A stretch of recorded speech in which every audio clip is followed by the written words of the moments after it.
ಯಾರು ಸ್ಪರ್ಧೆ ಮಾಡಬೇಕು ಅನ್ನುವಂಥ ಚರ್ಚೆ ಬಹಳ ಜೋರಾಗಿತ್ತು. ಯತೀಂದ್ರ ಅವರು ಸ್ಪರ್ಧೆ ಮಾಡ್ತಾರೆ ಅಂತ ಬಹಳ ಚರ್ಚೆ ನಡೀತಾ ಇತ್ತು. ಬಟ್ ಯತೀಂದ್ರ ಅವರು ಈ ಬಾರಿ ಸ್ಪರ್ಧೆ ಮಾಡಲ್ವಾ? ಯತೀಂದ್ರ ಸ್ಪರ್ಧೆ ವಿಚಾರದಲ್ಲಿ ಒಂದು ಹೆಜ್ಜೆ ಹಿಂದಕ್ಕಿಟ್ಟಿದ್ದಾರೆ ಮುಖ್ಯಮಂತ್ರಿಗಳು. ಆಪ್ತರ ಬಳಿ ಸಿಎಂ ಸಿದ್ದರಾಮಯ್ಯನವರು ಹೇಳಿದ್ದೇನು? ಇದು ಪಬ್ಲಿಕ್ ಟಿವಿಯ ಎಕ್ಸ್ಕ್ಲೂಸಿವ್ ಆಗಿರುವಂತಹ ಸುದ್ದಿಯನ್ನ ನಿಮ್ಮ ಮುಂದೆ ಇಡ್ತಾ ಇದ್ದೀವಿ. ಲೋಕಸಭೆಗೆ ಈ ಬಾರಿ ಯತೀಂದ್ರ ಅವರು ಸ್ಪರ್ಧಿಸಲ್ವಾ? ಯತೀಂದ್ರ ಸ್ಪರ್ಧೆಯ ವಿಚಾರದಲ್ಲಿ ಒಂದು ಕಾಲು ಹಿಂದಕ್ಕಿಟ್ಟಿದ್ದಾರೆ ಸಿಎಂ ಸಿದ್ದರಾಮಯ್ಯನವರು. ಆಪ್ತರ ಬಳಿ ಮುಖ್ಯಮಂತ್ರಿಗಳು ಹೇಳಿದ್ದೇನು? ಪಬ್ಲಿಕ್ ಟಿವಿಯಲ್ಲಿ ಎಕ್ಸ್ಕ್ಲೂಸಿವ್ ಆಗಿರುವಂತಹ ಸುದ್ದಿಯನ್ನು ನಿಮ್ಮ ಮುಂದೆ ಇಡ್ತಾ ಇದ್ದೀವಿ. ಈ ಬಾರಿ ಮೈಸೂರಿನಿಂದ ಯತೀಂದ್ರ ಅವರು ಸ್ಪರ್ಧೆ ಮಾಡ್ತಾರೆ, ಯತೀಂದ್ರ ಅವರು ಅಖಾಡಕ್ಕಿಳಿತಾರೆ ಅನ್ನುವಂಥ ಬಹಳ ಚರ್ಚೆ ನಡೀತಾ ಇದ್ದಿದ್ದು. ಆದರೆ ಸಿದ್ದರಾಮಯ್ಯನವರು ಯಾಕೋ ಒಂದು ಹೆಜ್ಜೆ ಹಿಂದೆ ಇಟ್ಟಂಗೆ ಕಾಣಿಸ್ತಾ ಇದೆ. ಸೊ ಯತೀಂದ್ರ ಅವರು ಸ್ಪರ್ಧಿಸಲ್ವಾ ಅಂತಂದಾಗ ಪರಿಸ್ಥಿತಿ ನಾವು ಅಂದುಕೊಂಡ ರೀತಿಯಲ್ಲಿ ಇಲ್ಲ ಅನ್ನುವಂಥದ್ದನ್ನು ಆಪ್ತರ ಬಳಿ ಸಿದ್ದರಾಮಯ್ಯನವರು ಹೇಳಿಕೊಂಡಿದ್ದಾರೆ ಅನ್ನುವಂಥ ಮಾಹಿತಿ. ಸೊ ಆಪ್ತರ ಬಳಿ ಹೇಳಿಕೊಂಡಿರುವಂತಹ ಮಾಹಿತಿ ಸಿದ್ದರಾಮಯ್ಯನವರು, ಸದ್ಯಕ್ಕೆ ಪರಿಸ್ಥಿತಿ ನಾವು ಅಂದ್ಕೊಂಡಿರೋ ರೀತಿಯಲ್ಲಿ ಇಲ್ಲ. ಸೊ BJP JDS ಮೈತ್ರಿ ಯತೀಂದ್ರ ಪಾಲಿಗೆ ಮುಳ್ಳಾಗುತ್ತೆ ಅನ್ನುವಂಥದ್ದರ ಮಾತನ್ನು ಕೂಡ ಆಡ್ಕೊಂಡಿದ್ದಾರೆ ಅಂತ ಹೇಳಿ, ನಿಖಿಲ್ಗೆ ಆದ ಸ್ಥಿತಿ ಮಗನಿಗೂ ಕೂಡ ಸೃಷ್ಟಿಯಾಗುವಂಥ ಅಪಾಯವಿದೆ ಅನ್ನುವಂಥ ಮಾತನ್ನು ಸಿದ್ದರಾಮಯ್ಯನವರು ಅರಿತು ತಮ್ಮ ಆಪ್ತರ ಬಳಿ ಹೇಳಿಕೊಂಡಿದ್ದಾರೆ ಅನ್ನುವಂಥದ್ದು. ಸೊ ಹಾಗಾಗಿ ಈಗ BJP ಮೈತ್ರಿ ಆಗಿದೆ. ಸೊ ಹಾಗಾಗಿ ಅದು ಸಮಸ್ಯೆ ಆಗುತ್ತೆ. ಒಂದು ವೇಳೆ BJP ಮತ್ತು JDS ಮೈತ್ರಿ ಆಗದೇ ಇದ್ದಿದ್ರೆ ಆಗ ಯತೀಂದ್ರಗೆ ಗೆಲುವಿನ ಚಾನ್ಸ್ ಜಾಸ್ತಿ ಇರ್ತಾ ಇತ್ತು ಅನ್ನುವಂಥ ಲೆಕ್ಕಾಚಾರ ಮುಖ್ಯಮಂತ್ರಿಗಳು. ಸೊ ಅವರದ್ದೇ ಆದಂಥ ರಾಜಕೀಯದ ಅನುಭವ ಅವರಿಗಿದೆ. ಏನಾಗುತ್ತೆ, ಏನಿಲ್ಲ, ಯಾರ್ಯಾರು ಮೈತ್ರಿ ಮಾಡಿಕೊಂಡ್ರೆ ಹೇಗಾಗುತ್ತೆ, ಯಾವ ರೀತಿಯಾಗಿ ಆಗುತ್ತೆ, ಅವರಿಗೆಲ್ಲ ಅದರ ಅನುಭವ ಇದೆ.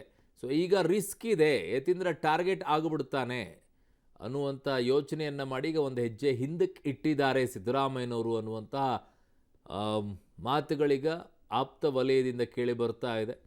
ಸೊ ಈ ಮಾತನ್ನು ಸ್ವತಃ ಸಿದ್ದರಾಮಯ್ಯನವರೇ ಅವರ ಆಪ್ತರ ಬಳಿ ಹೇಳಿಕೊಂಡಿದ್ದಾರೆ ಅನ್ನೋದು. ಸೊ ಯತೀಂದ್ರಂಗೆ ಹೇಳಿ ಸ್ಪರ್ಧೆಗೆ ಮನಸ್ಸು ಮಾಡೋದು ಬೇಡ ಅಂತ ಮುಖ್ಯಮಂತ್ರಿಗಳು ಹೇಳಿದಾರಂತೆ. ಕಾರಣ ಯತೀಂದ್ರ ಅವರು ಸ್ಪರ್ಧೆ ಮಾಡಬೇಕು ಅನ್ನುವಂಥದ್ದು ಬಹಳ ಓಡಾಡ್ತಾ ಇದೆ. ಅವರ ಸ್ಥಳೀಯವಾಗಿ ನಾಯಕರುಗಳೆಲ್ಲ ಯತೀಂದ್ರನೇ ಸ್ಪರ್ಧೆ ಮಾಡಬೇಕು ಅಂತ ಹೇಳ್ಕೊಂಡಿದ್ದಾರೆ. ಸೊ ಈಗ ಆಪ್ತರ ಬಳಿ ಮಗನಿಗೆ ಹೇಳುವಂತೆ ಮುಖ್ಯಮಂತ್ರಿಗಳು ಸೂಚನೆಯನ್ನು ಕೊಟ್ಟಿದ್ದಾರೆ ಅನ್ನುವಂಥ ಮಾಹಿತಿಗಳು ಬರ್ತಾ ಇದೆ. ಕಾರಣ ಯತೀಂದ್ರ ಅವ್ರಿಗೆ ನೇರವಾಗಿ ಹೇಳಿದರೆ ಹರ್ಟ್ ಆಗಿಬಿಡುತ್ತೆ.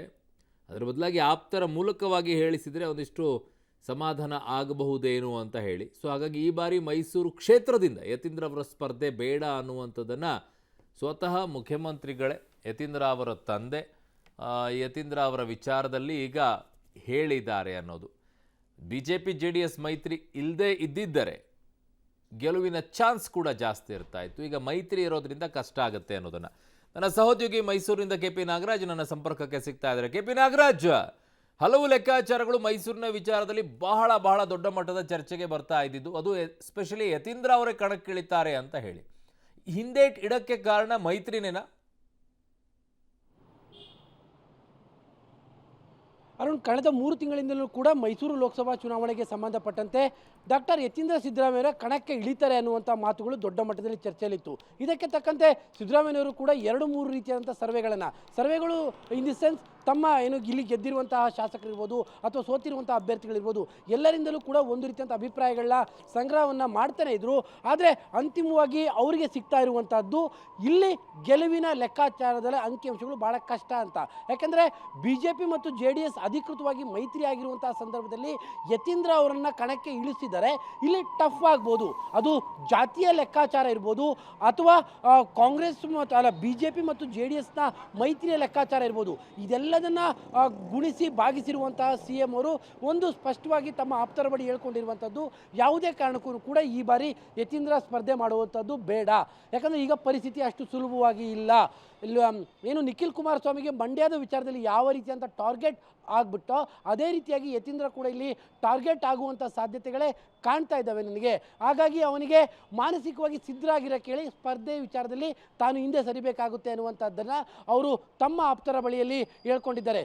ನೇರವಾಗಿ ಈ ವಿಚಾರದಲ್ಲಿ ಮಗನ ವಿಚಾರದಲ್ಲಿ ಅವರು ರಿಸ್ಕ್ ತೆಗೆದುಕೊಳ್ಳೋಕ್ಕೆ ರೆಡಿ ಇಲ್ಲ. ಒಂದು ಕಡೆಯಲ್ಲಿ ಮುಖ್ಯಮಂತ್ರಿಯಾಗಿ ಫಲಿತಾಂಶದಲ್ಲಿ ಏರುಪೇರಾದರೆ ಅದು ಅವರಿಗೆ ಮುಖಭಂಗವಾಗುವಂಥದ್ದು, ಮತ್ತೊಂದು ಕಡೆಯಲ್ಲಿ ಮಗನ ರಾಜಕೀಯ ಭವಿಷ್ಯವು ಕೂಡ ಮತ್ತೊಂದಿಷ್ಟು ಕುಂದಾಗುತ್ತೆ. ಈ ಎಲ್ಲದರ ದೃಷ್ಟಿಯಿಂದ ಮುಖ್ಯಮಂತ್ರಿಗಳು ಈ ನಿರ್ಧಾರಕ್ಕೆ ಬಂದಂತೆ ಈಗ ಕಾಣ್ತಾ ಇದೆ. ಅರುಣ್. ಓಕೆ KP ನಾಗರಾಜ್, ಆದರೆ ಸಿದ್ದರಾಮಯ್ಯನವರು ಇಂಥದಕ್ಕೆಲ್ಲ ಹಿಂದೇಟ್ ಹಾಕುವಂಥವ್ರು ಅಲ್ವಲ್ಲ. ಸ್ಪರ್ಧೆ ಮಾಡೇ ತೀರೋಣ, ಅದು ಏನಾಗುತ್ತೆ ನೋಡೇ ಬಿಡೋಣ ಅನ್ನುವಂಥವ್ರು. ಹಿಂದೇಟ್ ಹಾಕಕ್ಕೆ ಕಾರಣ ಏನಾಗುತ್ತೆ ಸಿದ್ದರಾಮಯ್ಯನವ್ರಿಗೆ? ಮಗ ಸೋತು ಬಿಡ್ತಾನೆ ಅನ್ನುವಂಥದ್ದ? 2018ರಲ್ಲಿ ಸಿದ್ದರಾಮಯ್ಯನವರ ಮನಸ್ಥಿತಿ ಆ ರೀತಿಯಾಗಿತ್ತು ಅರುಣ್. ತಾವೀಗ ಹೇಳಿದಂತೆ ಯಾವ್ದು ಬರುತ್ತೆ ನಾನು ನೋಡ್ಕೋತೀನಿ ಅನ್ನುವಂಥ ಮನಸ್ಥಿತಿಯಲ್ಲಿ ಸಿದ್ದರಾಮಯ್ಯನವರು ಇರ್ತಿದ್ರು.